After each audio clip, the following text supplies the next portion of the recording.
বাংলাদেশ দলের অনেক প্রত্যাশা ছিল। নাজমুল হোসেন শান্ত আমাদের ক্যাপ্টেনের প্রত্যাশা ছিল যে চ্যাম্পিয়ন লিগ জিততে তারা হচ্ছে পাকিস্তানের উদ্দেশ্যে রওনা দিচ্ছে। যেহেতু ভারতের সাথে খেলা, ভারতের কোনো ম্যাচ পাকিস্তান হবে না, সো প্রথম ম্যাচটা তারা খেলছে হচ্ছে দুবাইতে। সো ভারতের সাথে বাংলাদেশ কি করলো আজকে আমরা সবাই দেখছি।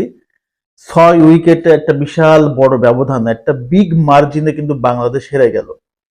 এর চেয়ে বড় ব্যবধানে হারতে পারতো, কিন্তু জাকের আলী ওয়ানিক এবং হচ্ছে তহিদ হৃদয়ের একটা গুরুত্বপূর্ণ জুটিতে বাংলাদেশ একটা সম্মানজনক স্থানে যায়, 228 রান করে।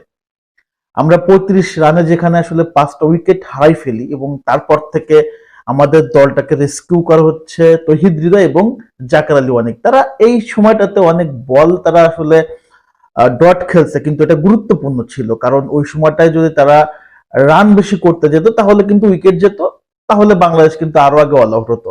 একটা সম্মানজনক স্থানে কিন্তু বাংলাদেশ গেছিল 228। কিন্তু আদৌ কি এই রানটা বাংলাদেশের ভারতকে ডিপেন্ড করার জন্য যথেষ্ট ছিল? সৌম্য সরকার, নাজমুল শান্ত, মুশফিকুর রহিম, মেহেদী হাসান মিরাজরা একদম সুপার ডুপার ফ্লপ।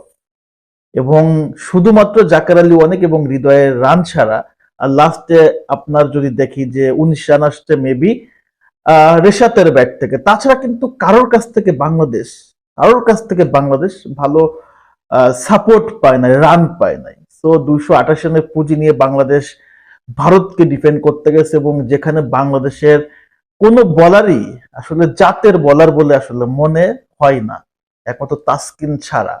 তারপরে রেশাদ দুর্দান্ত বল করছে, মেহেদী হাসান মিরাজ ভালো বল করছে, কিন্তু মুস্তাফিজ এবং তানজিম হাসান সাকিব এক কথায় হতাশ করছে।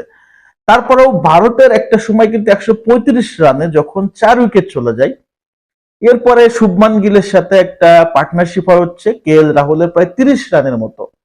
এরপরে তাসকিনের বলে ক্যাচ উঠাই দেয়, একদম লোকমা ক্যাচ, ইজি ক্যাচ, গবেট মার্কা ফিল্ডার জাকের আলী অনেক ফেলায় দেয়।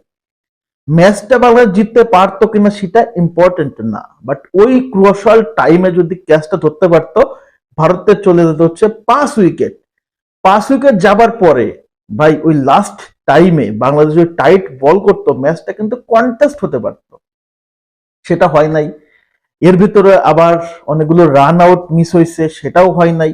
দিন শেষে যে একটা টিম স্পিরিট বা জয়ের জন্য খেলা, বা এই শর্ট টার্গেট দিয়েও যে হাফ চান্স গুলোকে ফুল চান্সে পরিণত করা, এই মানসিকতা যতদিন না ডেভেলপমেন্ট হবে ততদিন বাংলাদেশ কিন্তু আলটিমেটলি ম্যাচ জিতবে না। 2010 সালে এশিয়া কাপে বাংলাদেশ ভারতের সাথে খেলছিল, তখন বাংলাদেশ রান করছিল 222 রান। 15 বছর পর, এক যুগের বেশি সময় পার হয়ে গেছে, এখনো বাংলাদেশ সেই ভারতের সাথে 230, 35, 250-র ভিতরে আটকে আছে। আলটিমেটলি এই যে 15 বছর বা এক যুগের বেশি সময়, বাংলাদেশ ক্রিকেটের কি আদৌ কোনো পরিবর্তন হয়েছে? হয়েছে কোনো মানসিকতার ডেভেলপমেন্ট? হয়েছে কি ফিল্ডিং ডিপার্টমেন্টে কোনো ডেভেলপমেন্ট? আলটিমেটলি ক্রিকেটটা সেই ওই যে গায়দোখানায় ছিল, ওইখানে কিন্তু আলটিমেটলি পড়ে আছে। ক্রিকেটটা এখনো এখনো পরিবর্তন হয় নাই। ক্রিকেট যারা হচ্ছে বাংলাদেশ ক্রিকেট ডেভেলপমেন্টের জন্য কাজ করতেছে বিসিবিতে, সেখানেও কোনো যোগ্য লোক আধুনিকতার সাথে বর্তমান ক্রিকেটের সাথে আসলে যেভাবে ডেভেলপমেন্ট দরকার সেই ডেভেলপমেন্টের ব্যক্তিরাও আসে নাই, যার কারণে বাংলাদেশ ক্রিকেট আজও পর্যন্ত যে জায়গায় ছিল সেখানে আছে। বরং বাংলাদেশ চেয়ে যোজন যোজন আগে গেছে হচ্ছে আফগানিস্তান, যাদের এত ভালো হচ্ছে ডেভেলপমেন্ট কান্ট্রি না তারা, তাদের ফাইন্যান্সিয়াল এত বেশি সলভেন্ট না তারা হচ্ছে ক্রিকেট বোর্ডের, তারা দেশের মাটিতে খেলতে পারে না, ভিন্ন দেশের মাটিতে খেলে, তারপরে তারা যেভাবে আগাই গেছে সেই তুলনায় বাংলাদেশ যোজন যোজন পিছিয়ে গেছে। তো আসলে আর কি বলবো, বাংলাদেশ ক্রিকেট এভাবেই চলতেছে। সবসময় আমরা ট্রফি জয়ের সম্ভাবনা নিয়ে যাই, কিন্তু দিন শেষে রিয়েলিটি যেটা, আমরা সেটাই দেখাই। দিন শেষে যেটা বাংলাদেশের পোলারা আসলে করার যোগ্যতা রাখে সেইটুকুই করে দেখাই।